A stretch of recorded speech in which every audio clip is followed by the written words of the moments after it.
सरपंचों के जो कुछ एक चौधरी बने फिर रहे हैं, वो चौधरी बाकी जो सरपंच हैं उनको मैं तो ये कहूंगा कि एक तरह से बहकाने, बरगलाने और धोखा देने का काम कर रहे हैं। जितेंद्र सिंह काम नहीं करवा पाए। जिस लेवल पर एक सांसद जब उनको बनाया था तो लोगों को एक उम्मीद थी कि एक पढ़ा लिखा अनुभवी आदमी को जो है हमने अपना नेता बनाया है, लेकिन उस लेवल पर उसमें भी एक और खास बात यह है, काफी हद तक कोई भी नेता हो उसके चारों तरफ जो चाटुकार रहते हैं, सबसे बड़े ज्यादा वो उसको मारते हैं। मैं शंकर धीमा, आज हम पहुंचे हिसार में और आपकी मुलाकात कराएंगे वरिष्ठ पत्रकार प्रद्युमन जोशीला जी से। भाई साहब नमस्कार। जी नमस्कार, आपके सभी दर्शकों को मेरी तरफ से नमस्कार, राम राम। भाई साहब लगातार राजनीति पर नजर रखते हो, अभी 5 राज्यों के विधानसभा चुनाव हैं और 3 दिसंबर को रिजल्ट आ जाएगा जी। किसकी पोजीशन मजबूत लग रही है, बीजेपी, कांग्रेस या अदर्स पार्टी? देखो, मुख्य रूप से तो वैसे तो 5 राज्यों में चुनाव है, लेकिन जो पूरे देश की नजरें हैं वो है 3 राज्यों पर, मध्य प्रदेश, राजस्थान और छत्तीसगढ़।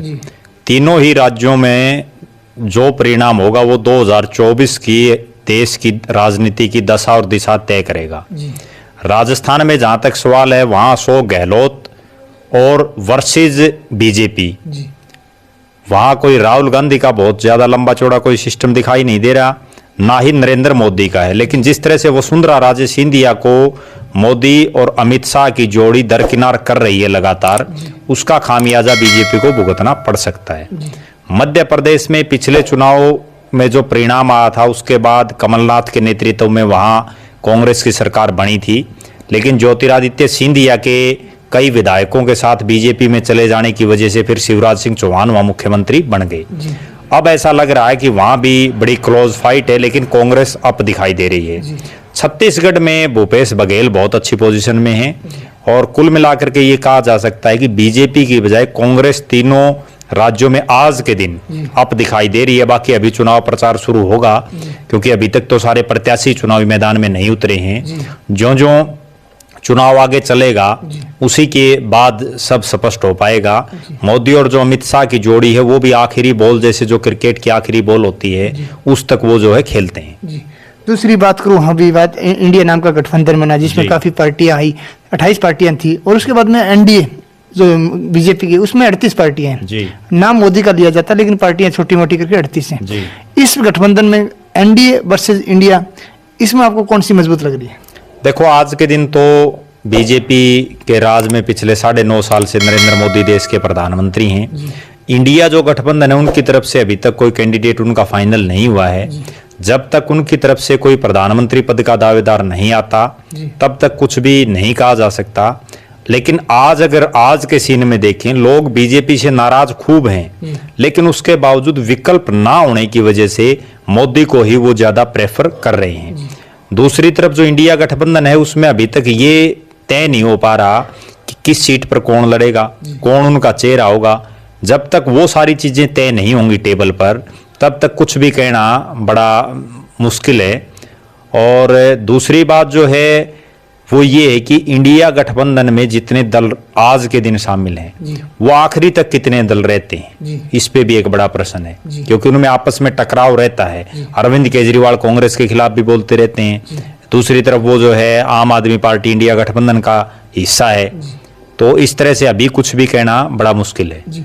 बात करूँ हरियाणा में बीजेपी और जेजेपी की सरकार है, लेकिन बीजेपी के कद्दावर नेता विजेंद्र सिंह ने उन्हें आओ मेरी आवाज सुनो, जिन में लोगों ने आवाज सुनी वो तो आप बता पाओगे, लगातार आपने वीडियो भी बनाए, करीब भीड़ गई थी, ऐसी बात नहीं है। और उसके बाद वो भी बगावती सुर अपना चुके हैं और उनका कल एक स्टेटमेंट आया था कि 20 दिन के अंदर यदि गठबंधन नहीं टूटा तो बीजेपी को काफी नुकसान होगा, जाट वोट नहीं देगा बीजेपी को। देखो, ये तो निश्चित है, क्योंकि जो मेरी आवाज सुनो चौधरी वीरेंद्र सिंह का कार्यक्रम था, एक आदमी की बिना पार्टी बिना झंडे डंडे की इतनी बड़ी रैली पिछले कई सालों में नहीं हुई है। 20,000 के आसपास उस रैली में लोग थे और उस रैली ने ये दिखा दिया कि बांगर का जो शेर है वो अभी बूढ़ा नहीं हुआ है। लेकिन उन्होंने जो दुष्यंत चौटाला के ऊपर बातें कही, मैं उससे सहमत नहीं हूं। एक इतने बड़े नेता को अपने इतनी बड़ी रैली में किसी एक आदमी को, और वो भी उम्र में उनसे इतना कम, राजनीतिक अनुभव में उनसे कई गुना कम, उसको टारगेट उन्होंने नहीं करना चाहिए था। लेकिन कई बार राजनीति में पब्लिक जो चाहती है वो बोलना पड़ता है मंच के माध्यम से, और उन्होंने वही बोला जो जनता वहां चाह रही थी। और उनकी मजबूरी ये है कि अगर वो बीजेपी में रहते हैं और जेजेपी का अलायंस हो जाता है तो उनको उचाना की सीट नहीं मिलेगी, क्योंकि उचाना में 50,000 के आसपास वोटों से उनकी धर्मपत्नी दुष्यंत चौटाला के मुकाबले में चुनाव हार चुकी हैं। तो लिहाजा उचाना को बचाने के लिए, हिसार को बचाने के लिए और अपनी जो उनकी राजनीतिक जमीन है उसको जिंदा रखने के लिए उनकी मजबूरी है या तो बीजेपी जेजेपी के साथ समझौता तोड़े, अगर वो नहीं तोड़ते तो उनको निश्चित रूप से अलग रास्ता अपनाना पड़ेगा, क्योंकि दोनों एक मयान में दो तलवारें नहीं ठहर सकती। बात करूं, हमने काफी सरपंचों के इंटरव्यू किए और उनको ई टेंडरिंग को लेकर नाराज किए, और सरपंच महोदय ये भी बोल रहे हैं कि जो खट्टर साहब के सीधा ऑर्डर देते हैं अधिकारियों को वो भी नहीं सुनते हैं। तो आपको ये नहीं लग रहा है कि जो सरपंच जो गांव का एक प्रतिनिधि करता है उसकी पावर छीन ली और वो भी नाराज है, तो इसका मतलब पूरे गाँव का काम कैसे होगा? तो उसको आप किस तरह देखते हैं? देखो, सरपंचों का जो आंदोलन है उसकी अगर कड़वी सच्चाई मैं आपको बताऊं और आपके दर्शकों को, तो वो ये है कि जो कुछ एक लोग सरपंचों के प्रधान बने फिर रहे हैं, वो जो बाकी जो सरपंच उनको धोखा दे रहे हैं, उनको बरगला रहे हैं। क्योंकि मैंने अपनी आंखों से बहुत से ऐसे लोगों को देखा है जो इन सरपंचों के कोई ब्लॉक प्रधान बना हुआ है, कोई जिला प्रधान बना हुआ है, कोई कुछ बना हुआ है, कोई अन्य पदाधिकारी है, वो चोरी छिपे बीजेपी और जेजेपी के बड़े बड़े मंत्रियों, सरकार के मंत्रियों, सांसदों के साथ मिलते हैं, उनसे अपने तो काम निकलवा लेते हैं, लेकिन जो बाकी जो सरपंच हैं उनको वो बरगलाते हैं, उनको वो बहकाने का काम करते हैं। ठीक है, सरपंचों की मांग जायज है, सरकार ने काफी हद तक उनको सुनने का भी काम किया है। प्रदेश के जो पंचायत मंत्री देवेंद्र सिंह बबली हैं, उन्होंने पहली बार हरियाणा के इतिहास में ऐसा काम किया है जो आज तक नहीं हुआ। आज तक जितने भी सरपंच बने हैं उनके शपथ ग्रहण समारोह हमेशा पूरे प्रदेश में एक कार्यक्रम हुआ करता, कभी वो कुरुक्षेत्र में हो गया, कभी चंडीगढ़ में हो गया, लेकिन उन्होंने पहली बार सरकार के खर्चे पर हर गांव में जो है उनको शपथ दिलाई। इसके अलावा भी कई और वो काम कर रहे हैं। कोई भी सरपंच है अगर वो सरकार के साथ तालमेल बना करके तो चलेगा तो निश्चित रूप से उसके काम होंगे। अगर आप बगावत पर उतराओगे और बिना बात की तो कोई नहीं पूछेगा। सरकार ठीक काम कर रही है, लेकिन सरपंचों के जो कुछ एक चौधरी बने फिर रहे हैं, वो चौधरी बाकी जो सरपंच हैं उनको मैं तो ये कहूंगा कि एक तरह से बहकाने, बरगलाने और धोखा देने का काम कर रहे हैं। चोरी छिपे खुद के काम निकलवा रहे हैं। खुद यहाँ तक क्यों और बता देता हूं मैं आपने, जो लोग इनका पदाधिकारी बन के विरोध कर रहे हैं वो इन बड़े बड़े नेताओं की, बीजेपी और जेजेपी की नेताओं के घर जा करके चाय पीते हैं, इनको अपने घर पर बुला करके चाय पिलाते हैं। तो आप आइडिया लगा लो कि वो इन सरपंचों के शुभ चिंतक हैं या इनको जो है एक तरह से धोखा देने का काम कर रहे हैं। हालांकि कई हद तक जो सरकार ने जो सरपंचों के अधिकार हैं वो भी देने चाहिए, मैं उस विषय में भी उनके साथ हूं, लेकिन फिर भी तारतम्य के बीच में जो एक कड़ी जो ये बेफालतू के जो पदाधिकारी बने हुए हैं, इन्होंने इन सरपंचों का भट्ठा गोल कर दिया है। बात करूँ हिसार लोकसभा की, हिसार लोकसभा में 9 विधानसभा है, उसके अंदर बीजेपी और जेजेपी के सारे विधायक हैं। आप भी टेढ़ी नजर रखते हो और हिसार की राजनीति पर खुलकर अपने विचार भी व्यक्त करते हो अपने सोशल मीडिया प्लेटफॉर्म पे और प्रिंट मीडिया के माध्यम से, तो मैं ये जानना चाहता हूँ कि हिसार का कितना विकास हुआ? देखो, अगर विकास की बात करें तो जितना होना चाहिए था उस लेवल पर तो कुछ हुआ नहीं। हिसार में पिछले चाहे 9.5 साल हो या उससे पहले का भी कार्यकाल हो, हिसार हरियाणा प्रदेश का वो जिला है जो विधानसभा क्षेत्रों के हिसाब से सबसे बड़ा जिला है, जहाँ 7 विधायक आते हैं। हिसार किसी समय सीएम सिटी रहा है। हिसार वो क्षेत्र है जिसने देश और प्रदेश की राजनीति के बड़े बड़े चेहरों को दिया है। यहाँ तक कि देश के एक उपराष्ट्रपति भी हिसार से रहे हैं, जिसका बहुत कम लोगों को पता है। लेकिन उसके बावजूद हिसार में सिर्फ लोगों को बहकाने, एक एयरपोर्ट के नाम पर, एयरपोर्ट आम आदमी के क्या काम आएगा, ठीक है, कभी एलिवेटेड रोड के नाम पर जो हिसार के स्थानीय मंत्री हैं, चाहे वो कमल गुप्ता हो, चाहे वो विधानसभा के डिप्टी स्पीकर रणबीर गंगुआ हो, चाहे वो अनूप धानक हो, वो आज के दिन सिर्फ गली और नालियों का उद्घाटन करने तक सीमित हैं। कोई बड़ा प्रोजेक्ट, कोई इंस्टीट्यूट, कोई बड़ा हॉस्पिटल, कोई बड़ा रोड, कुछ भी हिसार में नहीं बना है। राजनीतिक रूप से भी हिसार आज शून्य है और विकास के मामले में भी हिसार आज शून्य है।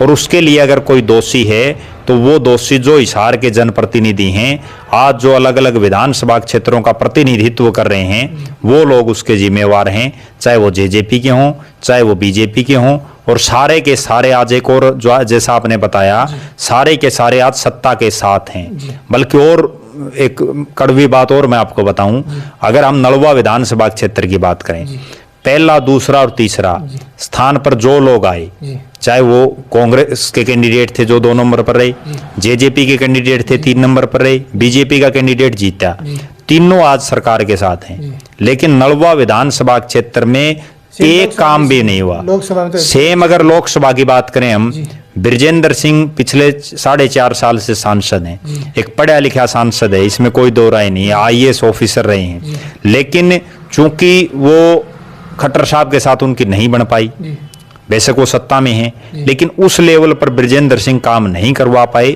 जिस लेवल पर एक सांसद जब उनको बनाया था। तो लोगों को एक उम्मीद थी कि एक पढ़ा लिखा अनुभवी आदमी को जो है हमने अपना नेता बनाया है। लेकिन उस लेवल पर उसमें भी एक और खास बात ये है, काफी हद तक कोई भी नेता हो, उसके चारों तरफ जो चाटुकार रहते हैं, सबसे बड़ा ज्यादा वो उसको मारते हैं। ब्रजेंद्र सिंह के साथ सबसे बड़ी समस्या क्या रही कि जो 2-4 लोग पहले उनके पिताजी चौधरी बीरेंद्र सिंह को चलाते थे, वही 2-4 आदमी अब जो है ब्रजेंद्र सिंह को चला रहे हैं। और उन 2-4 आदमियों का वजूद ये है कि वो गांव में कभी सरपंच भी नहीं बने, ठीक है, बनना तो दूर, उन्होंने कभी चुनाव तक नहीं लड़ा। जब उनको राजनीति का या सामाजिक जीवन का कह गए भी नहीं पता है, तो वो किस तरह से लोगों के काम करवा पाएंगे। इस वजह से ब्रजेंद्र सिंह के फेल होने का सबसे बड़ा कारण मैं इसी चीज को मानता हूँ। बात अभी मैं छोटा सा एक प्रश्न मेरा लास्ट है कि कल आशा वर्कर जो शहरी विकास मंत्री आपने बोला कमल गुप्ता जी सांसद विधायक हैं बीजेपी के और मंत्री भी हैं, उनका घर का घेराव किया 4,000 रुपये, तनख्वाह से घर तो नहीं चल रहा है जी। आप उनको किस तरह लेते हैं और क्या सरकार उनके साथ सही कर रही है या गलत कर रही है? देखो, सबसे बड़ी बात यह है राजनीति की, आप अगर किसी व्यापारी आदमी को, आप किसी कोई दूसरा व्यवसाय कोई आदमी कर रहा हो, चाहे वो डॉक्टर हो, चाहे वो इंजीनियर हो, चाहे वो जो है कोई रिकवरी मैन हो, चाहे वो कोई फाइनेंसर हो, कोई प्रॉपर्टी की कॉलोनी काटने वाला हो, ऐसे लोगों को अगर आप राजनीति में अपना जनप्रतिनिधि बनाओगे तो उसका खामियाजा जनता को भुगतना पड़ेगा। उसका कारण क्या है कि राजनीति में वो आदमी चाहिए जिसको हर गरीब से गरीब और अमीर से अमीर आदमी के दुख तकलीफ का पता हो, जिसको ये पता हो कि खेती किसानी कैसे होती है, जिसको ये पता हो कि घर कैसे चलाया जाता है। जिस आदमी को सिर्फ एक व्यापारी टाइप का आदमी, बेशक उन्होंने अपना एक हॉस्पिटल खोल रखा था, वो डॉक्टर थे, लेकिन है तो डॉक्टर भी एक व्यापारी टाइप के ही, उनका एक बिजनेस है वो, ठीक है। आज हम देख रहे हैं कि बड़े बड़े जो जिसके पास भी थोड़ा बहुत पैसा हो जाता है वही आदमी राजनीति में आ जाता है और उसका खामियाजा जनता को ये भुगतना पड़ता है, जैसा अब हम भुगत रहे हैं, चाहे वो कमल गुप्ता हो, चाहे वो रणबीर गंगवा हो, ठीक है। उनको आम आदमी से कोई लेना देना नहीं है। आप 4,000 रुपए की बात कर रहे हो, कमल गुप्ता तो इस तरह के सबजबाज लोगों को दिखा रहे हैं कि अगर शहर में एक भी गली फूटी हुई, एक भी रोड फूटा हो तो मुझे बताओ। जबकि हिसार में पिछले 10 साल से, जब से डॉक्टर कमल गुप्ता हिसार के जनप्रतिनिधि हैं, विकास के नाम पर कुछ नहीं हुआ। आप कहीं भी कोई भी रोड उठा करके देख लें, और अकेले कमल गुप्ता की बात नहीं है, जितने जनप्रतिनिधि हिसार के आज के दिन हैं सब गूंगे और बहरे हो चुके हैं। खुद रणबीर गंगवा जो नलवा हल्के का विधायक है, उसका गंगवा गांव है और उसकी ससुराल आर्यनगर पड़ती है, गंगवा और आर्यनगर का रोड भी वो नहीं बनवा पाया। तो आप आइडिया लगा सकते हैं कि कितना विकास कमल गुप्ता ने करवा दिया, कितना विकास रणबीर गंगवा ने करवा दिया। ठीक है, झूठी हवा हवाई बातें आप कितनी करते रहो, आप लोगों को झूठे सब्जबाज दिखाते रहो। और मेरा तो आज भी जनता से अनुरोध है कि अभी जो 6 महीने बाद जो चुनाव होने हैं लोकसभा के, 1 साल बाद विधानसभा के, आप केवल उन आदमियों को अपना जनप्रतिनिधि बनाएं जो लोगों की दुख तकलीफ को समझ सके, जो गांव गरीब ढाणी खेत मजदूर उन सब की तकलीफ को जानने वाला हो, तब ही कोई बात बन पाएगी। बहुत बहुत धन्यवाद भाई जी, धन्यवाद। आज हमारे साथ थे प्रद्युम्न जोशीला जी, वरिष्ठ पत्रकार, और उन्होंने अपने एक एक शब्द राजनीतिक तौर पर बताए। और आने वाले 5 जो राज्य के चुनाव हैं उनका परिणाम जैसे ही आएगा उसके बाद राजनीतिक दशा और दिशा बदलेगी, इसमें कोई शक नहीं है। जहाँ तक बात करें मोदी सरकार की, ये भी एक विकल्प है कि इंडिया के नाम से आपने गठबंधन जरूर कर लिया लेकिन आप चेहरा भी इसको दे नहीं पाए। इसमें भी देखना है कि कौन चाह रहा होता है। और सबसे बड़ी बात जो भाई साहब ने बोली कि कितने दल तब तक रुकते हैं, ये एक देखने वाली बात है। हो सकता है चुनाव भी अलग हो सकता है वो बीजेपी में चले जाएं, ये भी हो सकता है। तो आज बस इतना ही, कल फिर मिलेंगे नई मुहिम के साथ। तब तक के लिए जय हिंद जय भारत। आप हमारे चैनल को लाइक शेयर एंड सब्सक्राइब जरूर करें। वंदे मातरम। नमस्कार।